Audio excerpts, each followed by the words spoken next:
que me mandó, pero ya no ha pasado.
Mamá.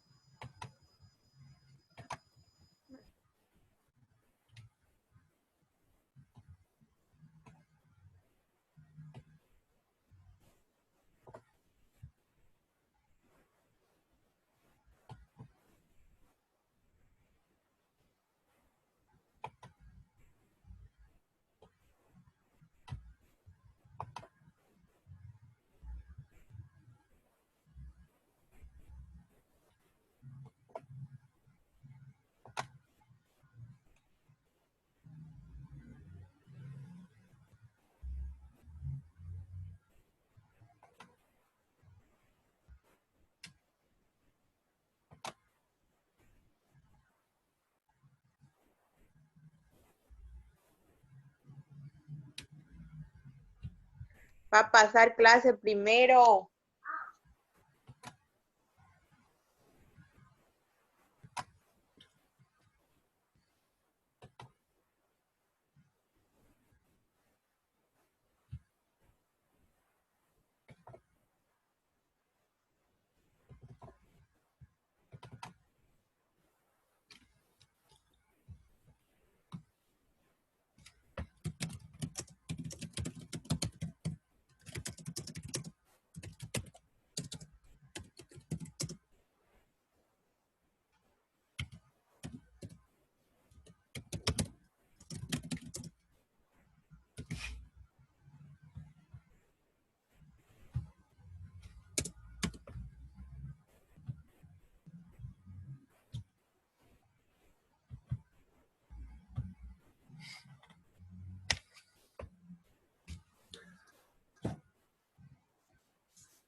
Bien.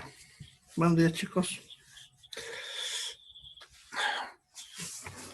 Entonces vamos a continuar en donde habíamos quedado. Ya. Estamos viendo fisiología del sistema nervioso y el músculo. Y habíamos aprendido ya las funciones de cada componente del sistema nervioso. Les había enseñado cómo trabajaba una neurona. Y lo único que nos falta ver es cómo se regula la velocidad y cómo pasa la señal de una neurona a otra. ¿Ya? Y empezaremos con la primera parte. La velocidad con la que se mueve un impulso depende en realidad del espacio entre nodo y nodo. Acuérdense que les había mostrado una neurona. Le vamos a mostrar la misma. Por si acaso, esos gráficos que estoy usando están ahí en Classroom.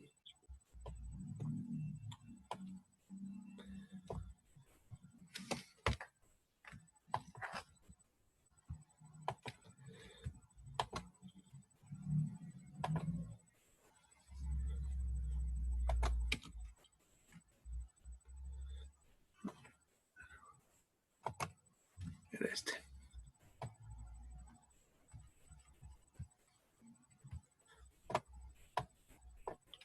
Bien, entonces les he mostrado que a las neuronas se le envuelven unas células llamadas células de Schwann, que aquí nos han puesto con amarillo, ¿no? Nos han puesto 5. Y entre ellas habían unos espacios llamados nodos de Rambier, ¿ya? Entonces, la velocidad depende de la distancia entre espacio y espacio, ¿ya? Ahora, ¿por qué es así? Vamos a hacer un dibujo para ver eso.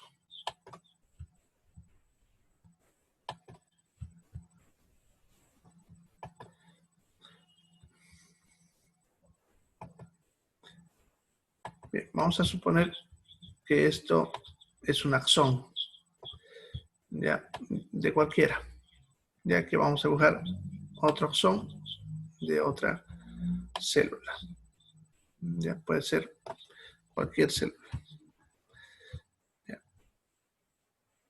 En la de arriba vamos a poner que las células de Schwann cubren un espacio, vamos a decir, más largo.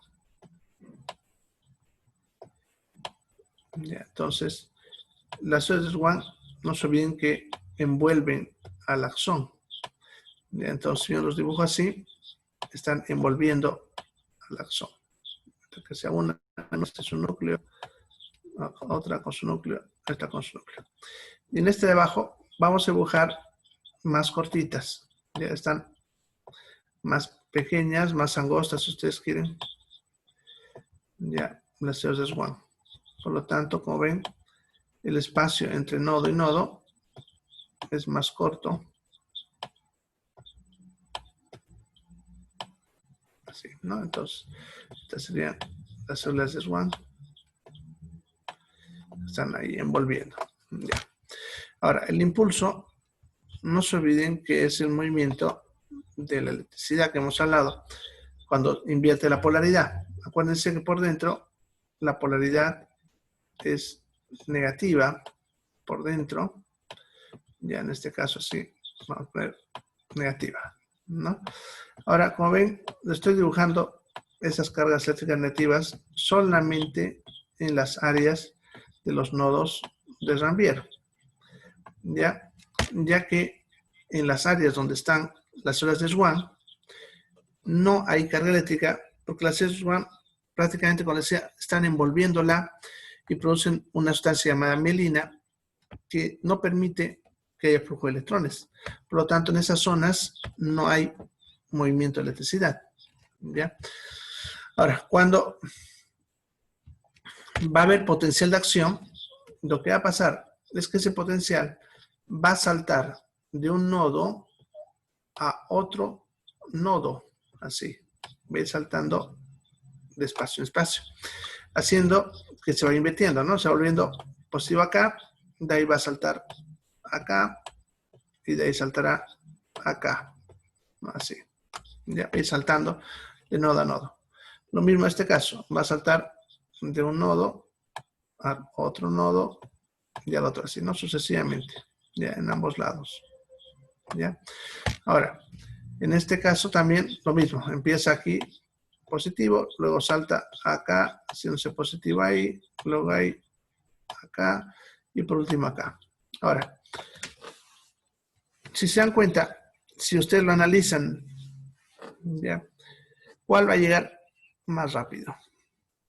¿El que da saltos más largos o el que da saltos más cortos? ¿Ya? Si se dan cuenta, esta de acá, la de arriba, va a llegar más rápido. Tiene más velocidad porque los saltos son más largos. Va a avanzar más rápido el mismo espacio. En cambio, esta de acá, su velocidad va a ser más baja porque va a dar más saltos y cortos, ¿no? Entonces va a tardar más tiempo en abarcar la misma distancia, ¿ya?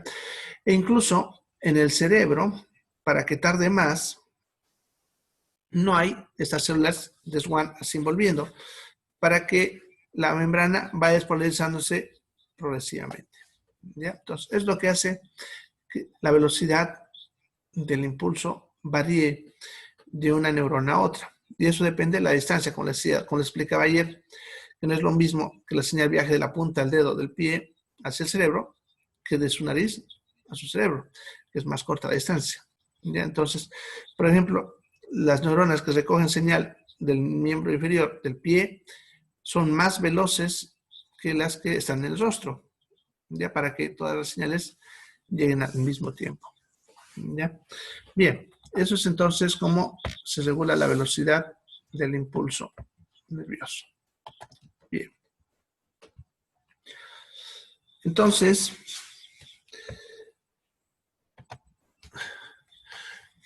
el siguiente detalle que vamos a ver tiene que ver con el hecho de cómo se hace para que la señal pase de una neurona a otra. ¿Ya?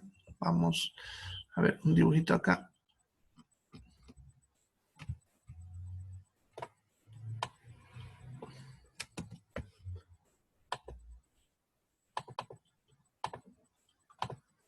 Bien. Este es un dibujo que nos muestra cómo más o menos son las conexiones, que eso ya ayer le estaba mencionando. Acuérdense que les decía que las entradas son la zona de las dendritas. Entonces, por ejemplo, esta neurona que está aquí con rojo recibe, fíjense, varias conexiones.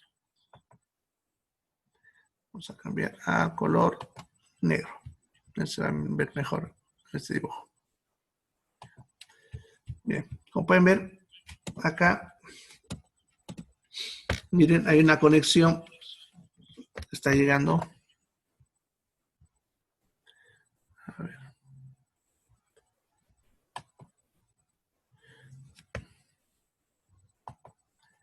A ver si ahora se ve bien.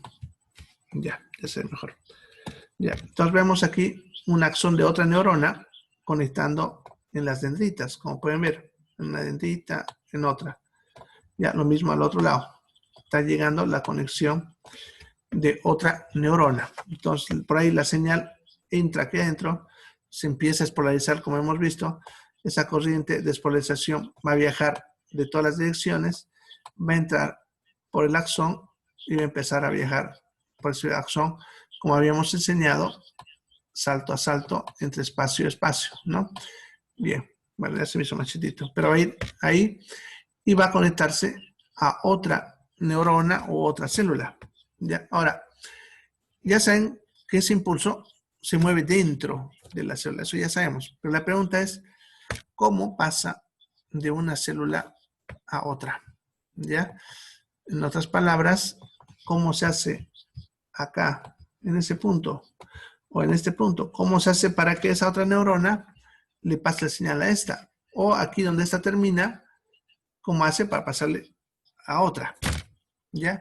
Que es lo que vamos a ver. ¿Ya? La explicación está en este mismo dibujito, pero lo vamos a dibujar mejor, más amplio para entenderlo. Bien, en primer lugar, antes de irnos de este dibujo, no se olviden que todas las estructuras celulares se encuentran dentro del cuerpo de la neurona, ya que es esto de acá. Entonces aquí está el núcleo, todo lo que hemos hablado desde el tejido plasmático, rugoso, liso, ribosomas, mitocondria, todo está ahí. ¿Ya? Y por lo tanto, aquí en este lugar se producen todas las sustancias. Las neuronas van a producir una sustancia que se llaman neurotransmisores, que ahorita vamos a ver cómo trabajan. Esos neurotransmisores se fabrican, como hemos aprendido, se colocan en vesículas de secreción y esas vesículas de secreción viajan por todo el axón hasta donde termina el axón, en los botones axónicos, que es lo que nos muestran en esta imagen acá.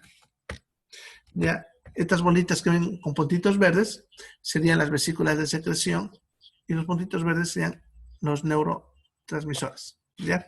Ahora vamos a ver cómo trabaja ese proceso ahí.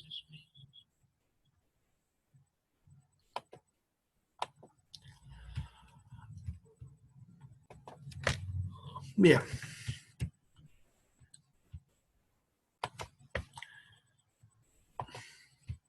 Entonces, pongámosle que este es el cuerpo de una neurona, de ahí sale el axón. No le vamos a dibujar las dendritas, ¿ya? Pero ya saben que es ahí. Bien, esto va a llegar hasta una estructura que se conoce como botón axónico o botón sináptico. ¿Ya? Y ahí es donde se va a conectar con otra célula. Ahí, ¿ya? Entonces, las vesículas de secreción ya sabemos que se van a formar en el cuerpo y de ahí del cuerpo van a viajar por todo el axón hasta llegar acá. Y aquí se van a localizar las vesículas de secreción, ¿ya? Entonces, lo que vamos a hacer ahorita es dibujar una imagen ampliada de esta zona, de ahí, ¿ya? De esa zona. Bien. Entonces pongamos a este lado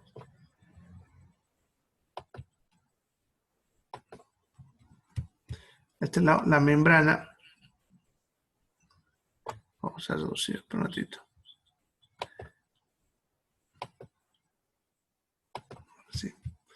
Este lado va a estar la membrana de la neurona y al otro lado la otra membrana. Ya de tal manera que esta membrana de acá sería esta. Y esta otra sería esta. Ya están frente a frente, como han visto. ¿Ya? Bien. Entonces, lo que son las vesículas de secreción tuvieron que haber llegado a estar por acá. En este punto de acá. Por ahí. Así. Ya están ahí generalmente amontonadas. Ya, así. Bien. Pero ¿por qué no se apega? Todo tiene que ver otra vez con las cargas eléctricas. ¿Se acuerdan? Por dentro, la carga eléctrica es negativa. ¿No ve? Y ahora, estas vesículas de secreción también tienen carga eléctrica negativa. Ustedes saben que en electricidad, cuando las cargas son del mismo tipo, se repelen. Y si son de diferente tipo, se atraen, ¿no? En este caso, como son también negativas, se van a repeler. Y eso hace que las vesículas de secreción no se junten con la membrana. ¿Ya? Ahora, cuando hay un potencial de acción, ya saben que la carga se invierte. Significa que aquí en la membrana se va a volver positiva. Ya se va a volver positiva. Y ahora, como son cargas eléctricas contrarias, las vesículas de secreción se van a mover y se van a pegar a la membrana. ¿Ya? Bien, ya saben que es por electricidad lo que ocurre. Y ahora vamos a ver qué pasa cuando se apega. Ya, no se olviden que las vesículas de secreción están formadas también por membrana celular, igual que la misma membrana celular. Entonces, están compuestas por lo mismo, son bicapas lipídicas. ¿Se acuerdan? Se había dicho que eran líquidos. Y ustedes han de ver alguna vez en su vida qué pasa cuando dos burbujas se juntan.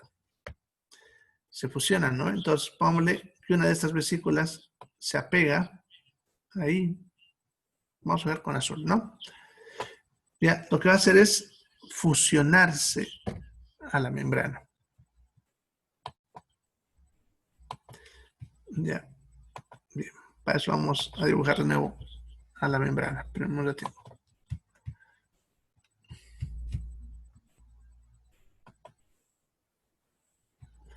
Entonces, la membrana, póngale, es así.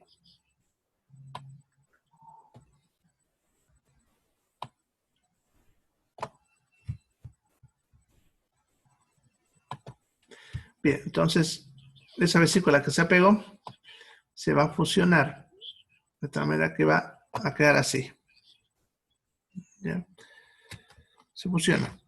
Y luego, esa porción de membrana pasa a formar parte de la membrana celular. Ahora, el detalle está en el contenido, lo que hay adentro. Lo que hay aquí adentro serían los neurotransmisores. Lo dibujaremos con puntitos rojitos. Y entonces, estos neurotransmisores que están aquí, que acaban de llegar, están, por lo tanto, en este punto, en mayor concentración, ¿ya? Y aquí afuera, en esta zona de acá, en todo eso, estarían en menor concentración, porque obviamente no hay, ¿no? Y ustedes se acuerdan de difusión, porque les he dicho que lo vamos a repetir bastante. En difusión, la regla dice, ese movimiento absoluto, que en este caso serían los neurotransmisores, dentro del agua, el solvente, que sería el líquido extracelular, de mayor a menor concentración. Y como de este punto están en mayor concentración y en todo el resto están en menor concentración, entonces van a mover de ese punto hacia todas las direcciones de este espacio sináptico. Entonces van a mover en todas esas direcciones.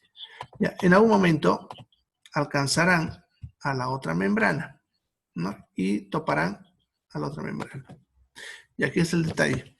La otra membrana va a tener canales con compuerta, que ya hemos estudiado. Pero normalmente esos canales con compuerta están cerrados. Lo dejaremos de otro color.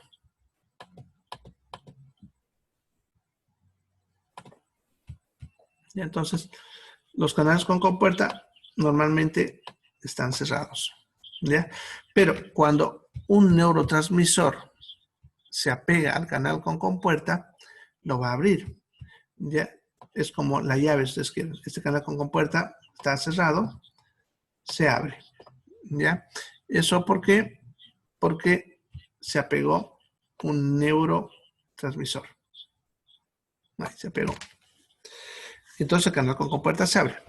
Y en realidad, con eso, la señal ya está pasada. Ya que al abrirse un canal con compuerta, el sodio, ya sabemos, rápidamente va a meterse del extracelular al extracelular, ¿no? El sodio.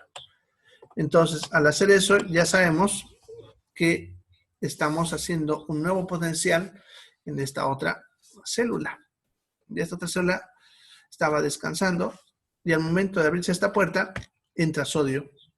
Y ese sodio me invierte los voltajes, como ya se aprendió que pasa, haciendo que esta célula que era negativa por dentro ahora se vuelva positiva. En otras palabras, empieza el potencial en esta célula. Si es una neurona, estamos empezando el impulso. Si es una muscular, estamos empezando la contracción muscular. ¿Ya? Y la señal ha pasado. Por eso a estas sustancias se les llama neurotransmisores. Son una amplia variedad de sustancias, los neurotransmisores. ¿Ya? Estas sustancias, los neurotransmisores, son de todo tipo y depende del lugar del sistema nervioso que estamos hablando. ¿Ya? Entre los más conocidos, por ejemplo, tenemos a la acetilcolina, que se encuentra en la unión de las neuronas con los músculos.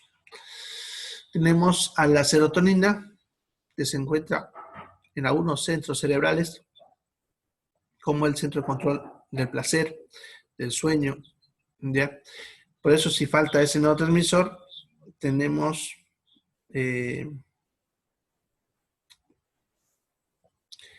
vamos a tener depresión, ¿ya? Porque nos va a faltar alegría. Tenemos la dopamina, por ejemplo, que se encuentra también en centros cerebrales que participan en el control del movimiento muscular, ¿ya? Y así. Entonces, diferentes partes tenemos diferentes tipos de neurotransmisores. Estos neurotransmisores van a hacer el mismo trabajo, como les mencionaba, ya solamente cambia de un lugar a otro.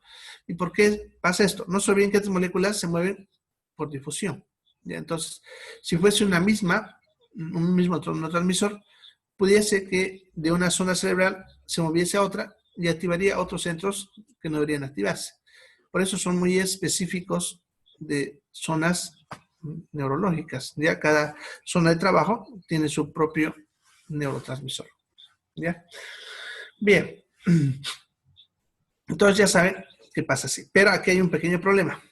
Sucede que ese canal con compuerta que hemos abierto se va a mantener abierto mientras el neurotransmisor esté ahí. ¿Ya? Y acuérdense que el potencial tiene que tener un tiempo. Esto no puede estar abierto mucho o eternamente.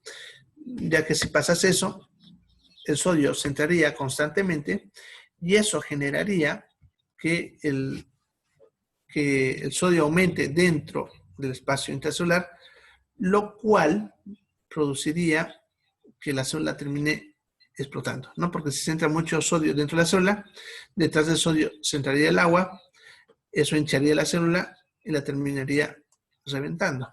Entonces tiene que haber un mecanismo para que este canal con compuerta se cierre en un tiempo.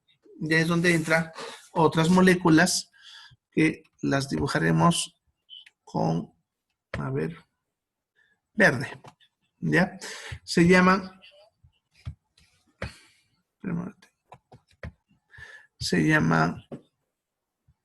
enzimas catalizadoras de neurotransmisores.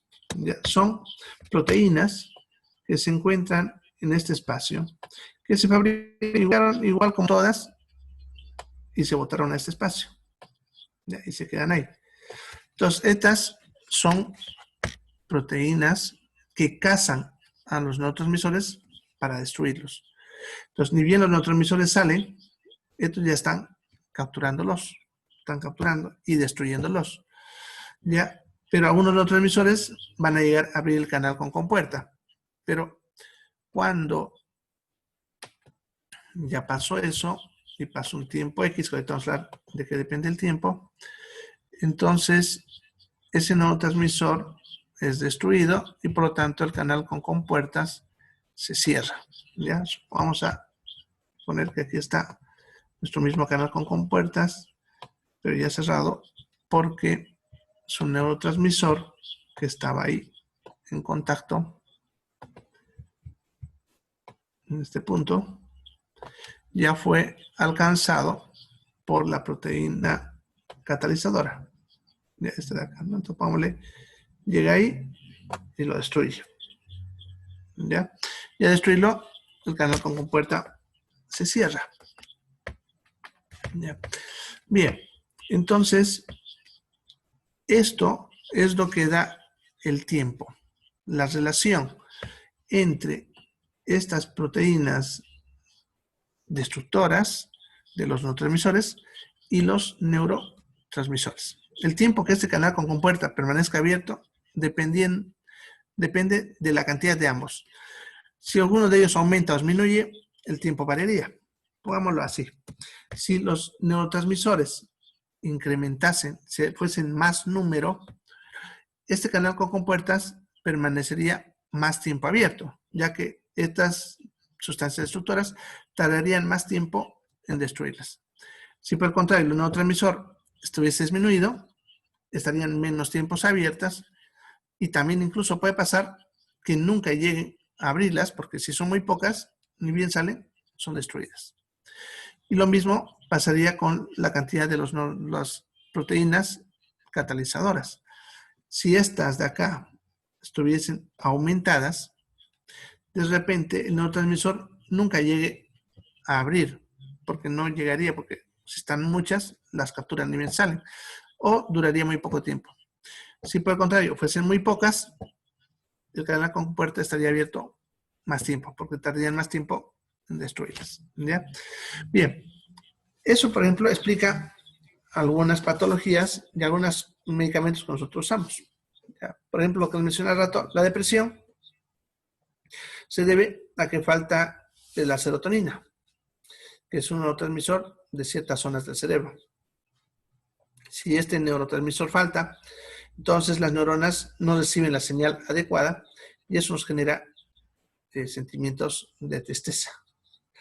¿Ya? El caso del Parkinson, por ejemplo, se debe a la deficiencia de un neurotransmisor llamado dopamina. Si la dopamina falta, entonces no trabajan estos centros y estos centros son los que controlan el movimiento fino.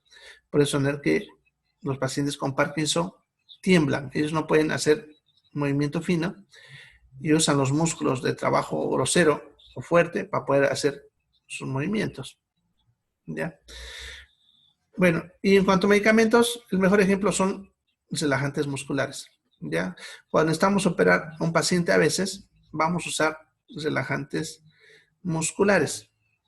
¿Ya? Los relajantes musculares hay varios tipos, pero hay uno que es el que más usamos, que es la acetilcolinesterasa, que es una molécula de este tipo, hemos dibujado aquí de color verde, que se encarga de destruir a los neurotransmisores. Entonces, nosotros le colocamos al paciente acetilcolinesterasa, destruiríamos la acetilcolina que queda libre en todo el cuerpo, no dejando que llegue a abrir el canal con compuertas. Entonces, en otras palabras, estamos bloqueando la señal entre la neurona y el músculo. Entonces, el músculo, al no recibir órdenes, se relaja, ya no trabaja. ¿Ya? Y así entonces usamos estas drogas. Lo mismo podemos aplicar, por ejemplo, a los anestésicos. Bien, entonces así es como pasa la señal de una célula a otra. Bueno, ¿alguna pregunta hasta acá? ¿Preguntas?